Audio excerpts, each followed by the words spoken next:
Bapak, Ibu, dan saudara-saudara, salam. Suara Gembala pagi hari ini kembali menyapa kita sekalian.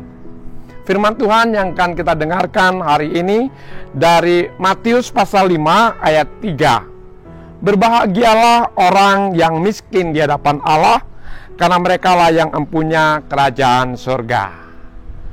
Berkat sejati bagi pengikut Kristus. Bapak, Ibu, saudara-saudara yang kasih dalam Tuhan, apa itu nilai berkat? Atau apa bentuk itu berkat? Bagi orang dunia, berkat itu sesuatu yang dapat dilihat dan dirasakan dan dinikmati. Contohnya kesehatan, berkat materi, kekayaan, harta yang melimpah, keamanan, rasa nyaman, naik jabatan, bisnis, usaha sukses, dan hidup dalam kelimpahan. Bagaimana halnya dengan miskin? Miskin secara materi sudah sering kita pahami, kita rasakan, dan mungkin kita nikmati. Tapi miskin dalam roh, miskin secara rohani, miskin dalam roh, miskin secara rohani di hadapan Tuhan, manusia menyadari tidak mempunyai apa-apa dan tidak memiliki apa-apa. Di hadapan Tuhan tidak ada yang dapat dibanggakan atau dimegahkan. Dia menyadari betul bahwa semua adalah milik Tuhan. Semua pemberian Tuhan. Ia menyadari dirinya di hadapan Tuhan tidak memiliki apa-apa, sehingga dia bergantung sepenuhnya kepada Tuhan. Dia mengungkapkan kesedihannya di hadapan Tuhan. Dia mengungkapkan penyesalannya di hadapan Tuhan. Dan dia menangis di hadapan Tuhan. Dan pada akhirnya dia dapat merasakan belas kasihan Tuhan, berkat daripada Tuhan, dan penghiburan daripada Tuhan. Dia mengungkapkan kesedihannya, kebutuhannya dengan tulus di hadapan Tuhan. Inilah yang sering juga disebut hati yang lemah lembut. Dalam Alkitab dapat kita lihat di dalam diri Musa, juga di dalam diri Kristus sendiri. Sehingga orang yang hatinya yang lemah lembut itu mudah diajar dan rela belajar, mudah mendengar dan rela mendengar. Mengapa? Karena menyadari dirinya di hadapan Tuhan tidak memiliki apa-apa. Tidak ada sesuatu yang dapat dibanggakan. Tidak ada sesuatu yang dapat dimegahkan.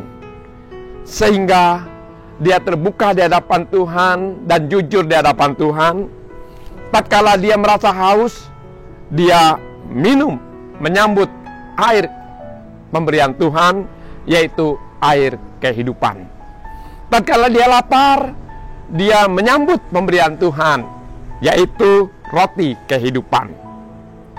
Dalam dirinya ada kerinduan, rindu akan kebenaran Tuhan, sehingga dia rindu terus-menerus belajar akan firman Tuhan.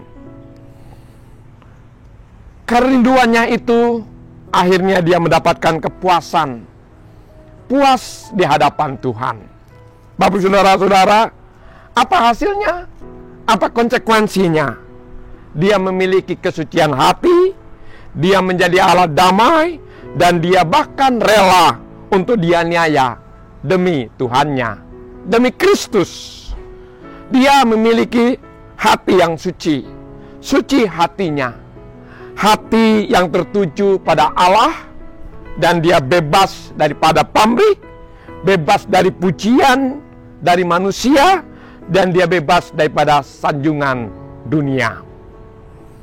Istilah filosofi orang Jawa, dia sungguh-sungguh sepi ing pamrih, rame ing gawe.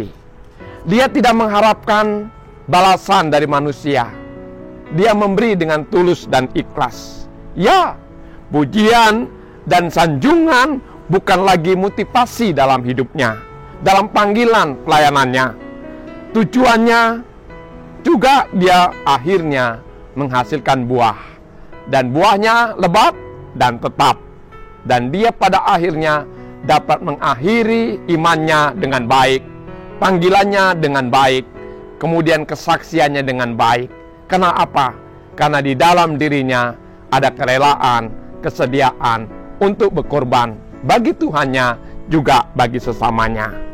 Meskipun dia dicela, difitnah, mungkin diperhadapkan dalam dirinya, dia tetap tulus dan setia di dalam melayani Tuhan dan mengasihi Tuhan. Dan akhirnya orang yang seperti ini mendapatkan berkat yang berkelimpahan daripada Tuhan, dan dia menyalurkan berkat itu kepada sesamanya, sehingga dia menjadi saluran berkat Tuhan dan saluran anugerah Tuhan. Di dalam dirinya kemuliaan Allah nyata, dalam dirinya kemuliaan Allah dapat dinikmati, dirasakan bagi orang-orang yang ada di sekitarnya. Tuhan Yesus memberkati. Salam.